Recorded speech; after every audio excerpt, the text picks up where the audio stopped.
So hey guys, welcome once again and today we gonna explain the story of WandaVision. 2021 में release हुई Marvel की इस series को IMDb ने 8 out of 10 की रेटिंग दी है, जिससे आप ये तो समझ ही गए होंगे कि इस एक्सप्लेनेशन में मजा बहुत आने वाला है, क्योंकि आज मैं वांडाविजन की पूरी सीरीज को बिना कोई कंफ्यूजन के एकदम ही शॉर्टकट में एक्सप्लेन करने वाला हूँ। तो वीडियो को बिल्कुल भी स्किप मत करना, क्योंकि कहते हैं ना, नजर हटी और दुर्घटना घटी। So guys, without wasting your time, bring your snacks and let's begin the explanation। तो ये सीरीज स्टार्ट होती है एवेंजर एंड गेम के बाद से। तो ठीक उसके 3 हफ्ते बाद वांडा मैक्सी ऑफ सोड के हेडक्वार्टर में जाती है। सोड एक तरह की ऑर्गेनाइजेशन है जो कि दुनिया की तरफ आने वाले खतरे के ऊपर नजर रखता है। विजन, जो कि एवेंजर के इन्फिनिटी वॉर मूवी में मारा गया था, जिसे मारकर थैनोस चचा ने उससे उसके स्टोन को निकाल लिया था, उसकी बॉडी सोड में रखी हुई थी। वांडा वहाँ उसके बॉडी को लेने के लिए जाती है ताकि वो विजन के बॉडी का अंतिम संस्कार कर सके, लेकिन सोड के डायरेक्टर टेलर हेवर्ड उसे विजन के बॉडी देने से मना कर देते हैं।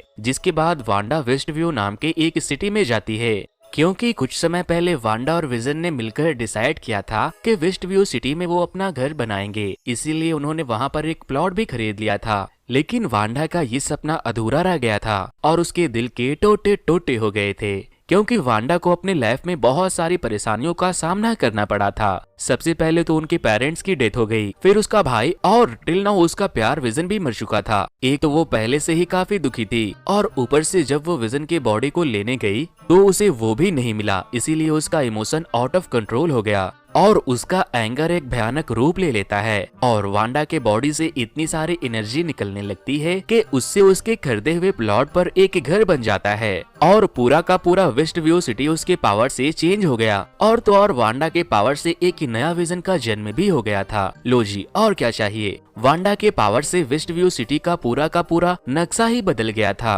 और वो सिटी को अपने हिसाब से मेंटेन कर पा रही थी, ठीक वैसे ही जिसकी कल्पना वांडा और विजन ने सालों पहले की थी। सिटी के पूरे लोगों के ऊपर वांडा का जादू का असर हो रहा था। वांडा को बचपन से ही सिटकॉम यानी कि कॉमेडी सीरियल देखना बहुत पसंद था, इसलिए वो अपनी इस रियलिटी को पुराने सिटकॉम की तरह बना देती है। और यहाँ पर जो विजन था, उसे अपने पास्ट के बारे में कुछ भी मालूम नहीं होता, वो सिर्फ वांडा को जानता था और उससे प्यार किया करता था। और इसी रियलिटी में वांडा और विजन की शादी हो जाती है और वो दोनों हैप्पी मैरिड लाइफ जीने लगते हैं। दोस्तों, वैसे अगर आप लोग मेरे YouTube चैनल पर नए हैं तो इस वीडियो को लाइक करके मेरे चैनल को जरूर से सब्सक्राइब कर दे, क्योंकि मुझे आप लोगों के सपोर्ट की बहुत जरूरत है। तो यार, वीडियो को पॉज करके चैनल को अभी तुरंत सब्सक्राइब कर ले और बाजू में मौजूद बेल आइकन को भी जरूर से दबा दे। दूसरी तरफ हम देखते हैं कि जब वांडा ने वेस्ट व्यू पर अपने पावर का यूज किया तो बाहर की दुनिया से वो सिटी और उसके लोग, इसलिए इस सिचुएशन को हैंडल करने के लिए FBI एजेंट जिमी वू को भेजा जाता है। पर जिमी वू के लिए ये केस बहुत ही ज्यादा कॉम्प्लिकेटेड था,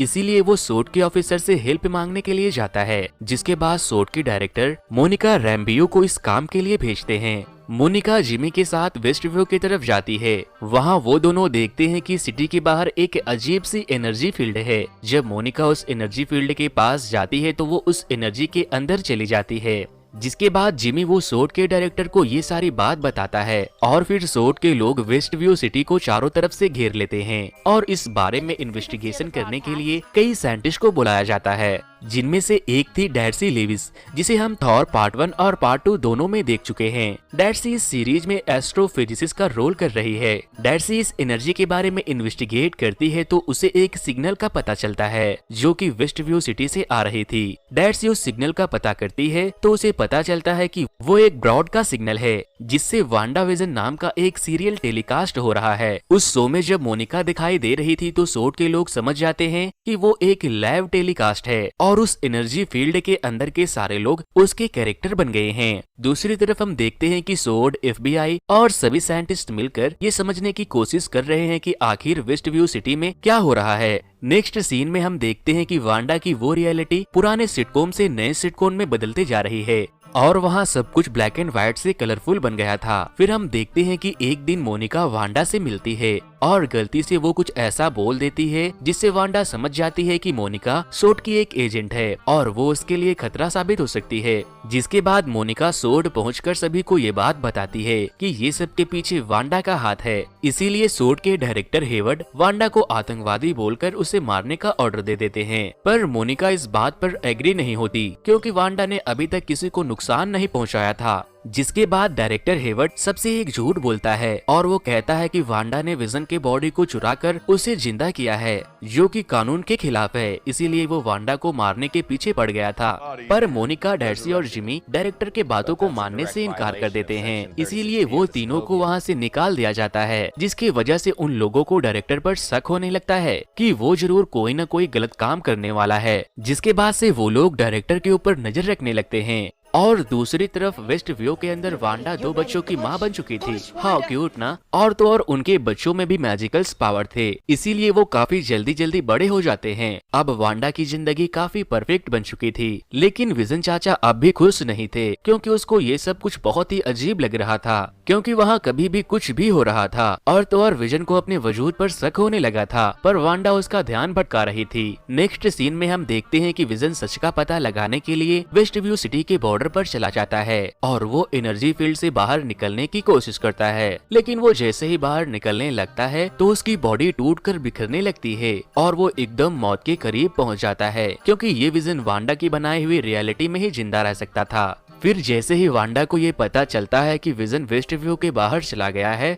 तो वो अपने पावर से एनर्जी के बाउंड्रीज को बढ़ा देती है, जिससे विजन के साथ साथ सोड के कुछ मेंबर भी वेस्ट व्यू में आ जाते हैं और वो वांडा सिटकॉम के मेंबर बन जाते हैं, जिसमें डार्सी भी वेस्ट व्यू के अंदर आ गई थी। विजन डार्सी को देखकर समझ जाता है कि डार्सी उसकी मदद कर सकती है, इसीलिए विजन डार्सी को वांडा के पावर से अलग कर देता है और वो डार्सी से कई सवाल करता है, जिसमें डार्सी विजन को उसके रियल लाइफ के बारे में सब कुछ सच सच बता देती है कि वो कैसे बना, उसने क्या क्या किया और वो कैसे मरा था। नेक्स्ट सीन में हम जिमी, वो और मोनिका को देखते हैं। मोनिका जिमी से कहती है मुझे दोबारा वेस्ट व्यू में जाना होगा ताकि मैं वांडा को समझ सकूं और उसे डायरेक्टर हेवर्ड के इरादों से अलर्ट भी करना होगा। मोनिका जब इससे पहले एनर्जी फील्ड के अंदर गई थी और वो उससे जब बाहर आई थी तो उसके बॉडी में कुछ चेंजेस आ गए थे, और जब वो दोबारा उसमें जाती है तो उसके पास भी सुपर पावर आ जाती है। फिर मोनिका वांडा से मिलने पहुंच जाती है। मोनिका को देखकर वांडा बहुत गुस्सा करती है, लेकिन मोनिका वांडा को समझाने की कोशिश कर रही थी। तभी वहाँ वांडा की वेस्ट व्यू की पड़ोसी एग्निस उसे मोनिका से दूर लेकर चली जाती है।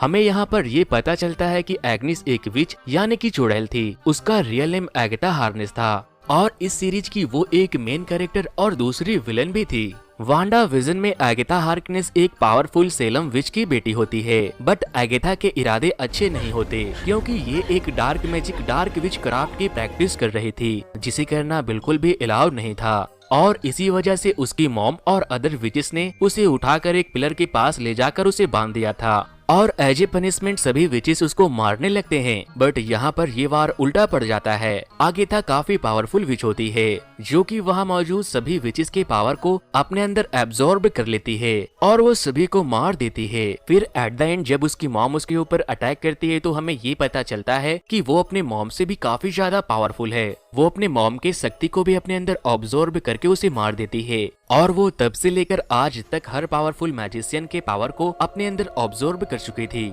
लेकिन जब वांडा ने वेस्ट व्यू में अपने पावर्स का यूज किया तो एगाथा को दूर से ही वांडा के पावर्स की भनक लग गई थी, इसीलिए वो वेस्ट व्यू में आ पहुंची, जहां वो देखती है कि वांडा ने अपने पावर से पूरे सिटी के रंग रूप को बदल कर रख दिया है। वो वांडा के इस बेमिसाल पावर की राज जानना चाहती थी, इसीलिए वो उसके ऊपर नजर रख रही थी। यहाँ तक कि वो वेस्ट व्यू के एक लड़के का फेस चेंज करके उसे वांडा का भाई बनाकर भेज देती है, ताकि वो उसके राज को जान सके। जब एगाथा का ये चाल कामयाब नहीं होता तो उसे खुद वांडा के सामने आना पड़ता है, लेकिन वांडा को खुद अपने पावर के बारे में कुछ पता नहीं था, इसीलिए एगाथा उसे पास्ट में लेकर जाती है, जिससे एगाथा को पता चलता है कि वांडा भी एक विच थी और उसके पास बचपन से ही मैजिकल पावर थे। और जब हाइड्रा ने उन पर मिडस्टोन से एक्सपेरिमेंट किया तो उसकी शक्ति कई ज्यादा बढ़ गई थी और वो बन गई थी स्कारलेट विच, यानी सबसे ज्यादा पावरफुल। और उसकी मैजिकल पावर बहुत ही ज्यादा खतरनाक थी, क्योंकि वो भगवान की तरह किसी को भी बनाकर मिटा सकती थी। लेकिन एगाथा वांडा के पावर को हासिल करने के लिए कुछ भी कर सकती थी। नेक्स्ट सीन में हमें सोड के डायरेक्टर हेवर्ड का प्लान पता चलता है। दरअसल हेवर्ड विजन को दोबारा से जिंदा करके उसे एक हथियार बनाना चाह रहा था। उसने विजन को ठीक करने की हर कोशिश कर ली थी, लेकिन बिना माइंड स्टोन के विजन का वापस से जिंदा हो पाना पॉसिबल ही नहीं था। बट बाद में जब वांडा ने वेस्ट व्यू का खेल शुरू किया तो हेवर्ड को एक चांस मिल गया दरअसल हेवर्ड ने जब वांडा को मारने के लिए वेस्ट व्यू में एक ड्रोन को भेजा तो वांडा ने उसके ऊपर अपने पावर से अटैक करके उसे बाहर फेंक दिया, जिससे हेवर्ड का काम बन गया क्योंकि उस ड्रोन पर वांडा की एनर्जी मौजूद थी। जब विजन की बॉडी को असेंबल करके वांडा के एनर्जी से चेंज किया गया तो वो वापस से जिंदा हो गया, लेकिन वो पहले की तरह नहीं था। अब उसमें इंसानों वाली कोई बात नहीं थी, वो एक रोबोट था। हेवर्ड विजन की पुरानी मेमोरी को डिलीट करके वांडा और वेस्ट व्यू के विजन को मारने के लिए नया प्रोग्राम इंस्टॉल कर देता है। नेक्स्ट सीन में हम देखते हैं कि ये नया वाइट विजन वेस्ट व्यू में चला जाता है।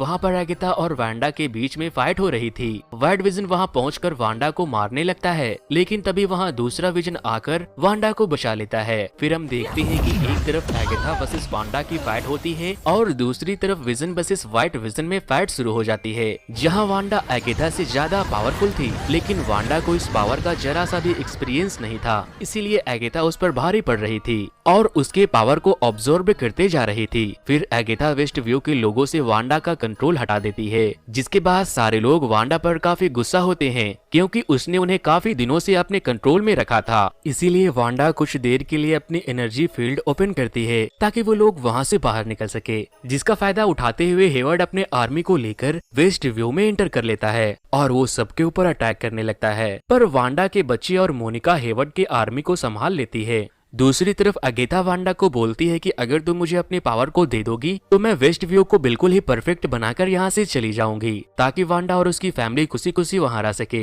लेकिन वांडा को मालूम था कि अगेथा झूठ बोल रही है, इसलिए वो अपने पावर्स को देने का नाटक करती है और उसे अपने जाल में फंसा लेती है, जिससे अगेथा अपने पावर का यूज नहीं कर पा रही थी और वांडा ही अगेथा के सारे पावर को अपने अंदर ऑब्जॉर्ब कर लेती है और अब वो बहुत ही ज्यादा शक्तिशाली हो गई थी। लेकिन वांडा अगेथा को मारती नहीं, बल्कि उसे एग्निस का रूप देकर वेस्ट व्यू में कैद कर देती है, ताकि कभी भी अगेथा की जरूरत पड़ने पर वो उसकी हेल्प ले सके। और दूसरी तरफ विजन वाइट विजन को ये ट्रस्ट कराता है कि वो खुद रियल विजन है, अगर वो अपने प्रोग्रामिंग को फॉलो करेगा तो उसे खुद को ही मारना पड़ेगा। फिर विजन वाइट विजन के मेमोरी को रिस्टोर कर देता है, जिसके बाद वाइट विजन वहाँ से चला जाता है। फिर वांडा विजन से कहती है कि वो अपनी खुशी के लिए पूरी सिटी की बलि नहीं दे सकती और फिर वो पूरे वेस्ट व्यू सिटी से अपने मैजिकल पावर को हटा देती है। फिर वांडा अपने फैमिली के साथ अपने घर जाती है और वो सब आखिरी बार मिलते हैं। वांडा का मैजिक हटते ही उसका घर, फैमिली, सब कुछ गायब हो जाता है। नेक्स्ट सीन में हम देखते हैं कि वांडा मोनिका से मिलकर उसे अलविदा कहकर सबसे बहुत दूर चली जाती है, ताकि वो अपने पावर का सही से इस्तेमाल कर सके। अब सीन चेंज होती है और हम देखते हैं कि सोर्ड के डायरेक्टर को अरेस्ट कर लिया गया है और मोनिका से मिलने के लिए एक स्कल वहाँ पर आता है, जिसे उसके मॉम के पुराने फ्रेंड ने उसे भेजा था, जो कि मोनिका से स्पेस में मिलना चाहता था।